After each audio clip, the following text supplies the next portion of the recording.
जी, आपके news channel को मैं बहुत बहुत धन्यवाद देता हूं। और मेरे को पहले बोर्ड का पहले बार अध्यक्ष बनाया है राजस्थान के मुख्यमंत्री जी ने, इसके लिए मैं उनका गहलोत साहब का हार्दिक आभार प्रकट करता हूं। और आपने जैसे मैं 4 बार विधायक रहा हूं और ये मेरे को मंत्री का दर्जा अभी मिला है और वो गहलोत सरकार ने दिया है। मिर्जा जी, सबसे बड़ा सवाल जो आपके क्षेत्र में माना जाता है कि इस बार जो टक्कर होने वाली है वो कांग्रेस और आरएलपी के बीच में होने वाली है। कोई यहाँ आरएलपी क्या वजूद है? यहाँ आरएलपी कोई वजूद नहीं है। अगर यहाँ टक्कर होगी नागौर जिले में तो सभी सीटों पर कांग्रेस वर्सेज बीजेपी टक्कर होगी।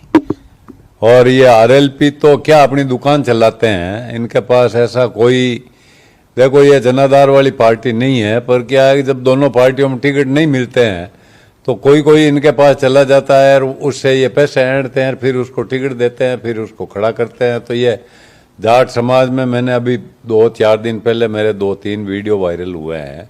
और ये जो अपने आप को जाटों के बहुत बड़ा नेता बताते हैं, हनुमान जी बेनीवाल, ये बेनीवाल नहीं है। ये देखो जनता कितना गुमराह करते हैं। ये भड़नावा है इसकी जाति।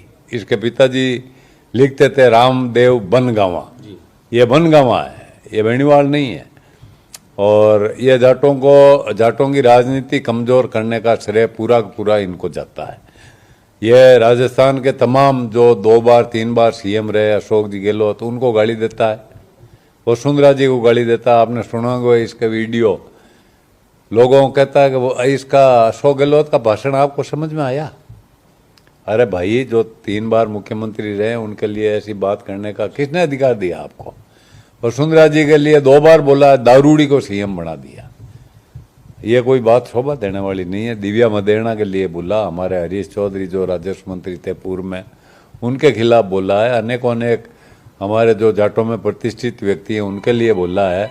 और यह भी कहा है कि मैंने तेजा जी को मैंने पुजवाया, कि पहले तेजा जी की जय नहीं बोलते थे लोग, और तेजा जी तो 1000 साल से पूछते आए हैं, 1000 साल से उनकी लोग जय बोल रहे हैं। आज आपने क्या बुलवाई?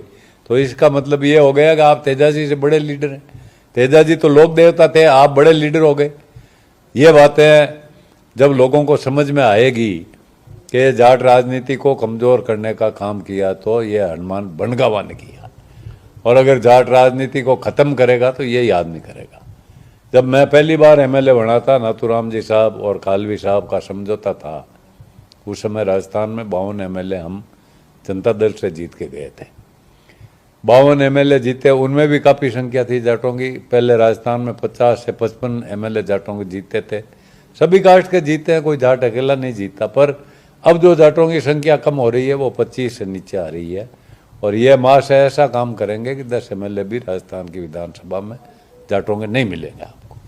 रिचपाल जी, जैसा कि आपने कहा, बयानों में सूचिता होनी चाहिए। राजनीति में बयानों को लेकर काफी जनता भी उसको अलग प्रकार से देखती। एक सवाल आपसे ये कि जब जाट सम्मेलन हुआ था, जाट कुंभ हुआ था जयपुर की धरती पे, वहां आपने कहा था कि दूसरी जो कुर्सी उसके ऊपर नजर होनी चाहिए, पहली कुर्सी की बजाय दूसरी कुर्सी पर आपका फोकस है। ऐसा क्यों?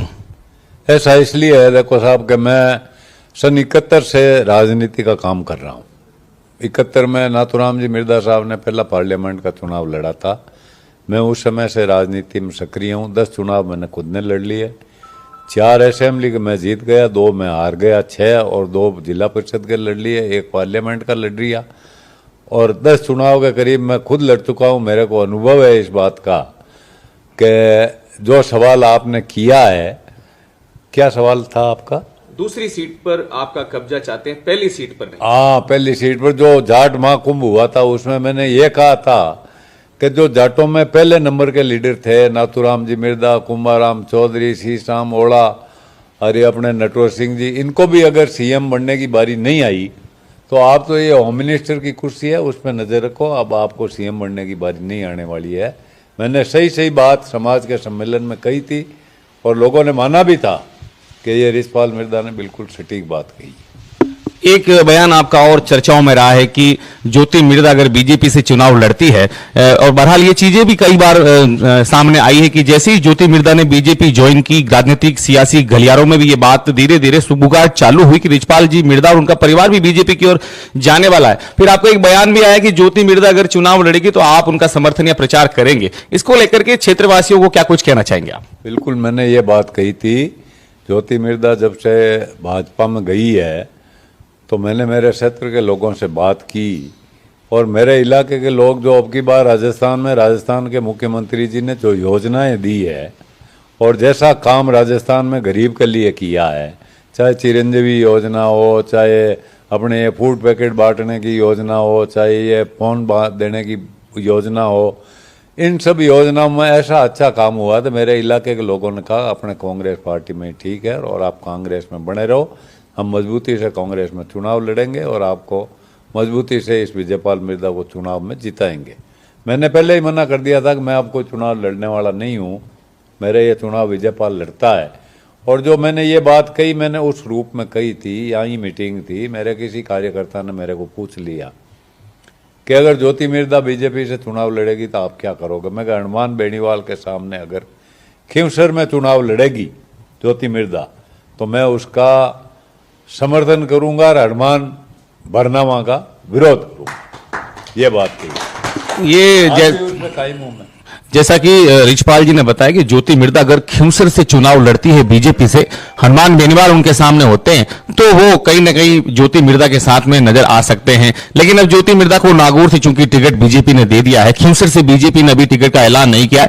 बीजेपी ने डेगाना से किसी को भी प्रतिद्वंदी आपके विजयपाल जी के खिलाफ नहीं उतारा है, कांग्रेस कैंडिडेट के खिलाफ में, तो कहीं ना कहीं कांग्रेस ने डेगाना में एक प्रत्याशी घोषित करके कदम आगे बढ़ा दिया है।